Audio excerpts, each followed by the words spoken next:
ہو کہ لوگو آؤ میں تمہیں وہ چیزیں پڑھ کر سناؤں جو تمہارے پروردگار نے تم پر حرام کر دی ہیں۔ ان کی نسبت اس نے اس طرح ارشاد فرمایا ہے کہ کسی چیز کو اللہ کا شریک نہ بنانا اور ماں باپ سے بدسلوکی نہ کرنا بلکہ حسن سلوک کرتے رہنا اور ناداری کے اندیشے سے اپنی اولاد کو قتل نہ کرنا، کیونکہ تم کو اور ان کو ہم ہی رزق دیتے ہیں، اور بے حیائی کے کام ظاہر ہوں یا پوشیدہ ان کے پاس نہ پھٹکنا، اور کسی شخص کو جس کے قتل کو اللہ نے حرام کر دیا ہے قتل نہ کرنا مگر جائز طور پر، یعنی جس کا شریعت حکم دے۔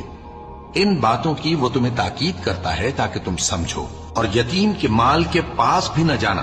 مگر ایسے طریق سے کہ بہت ہی پسندیدہ ہو، یہاں تک کہ وہ جوانی کو پہنچ جائے، اور ناپ اور تول انصاف کے ساتھ پوری پوری کیا کرو۔ ہم کسی کو ذمہ دار نہیں بناتے مگر اس کی طاقت کے مطابق،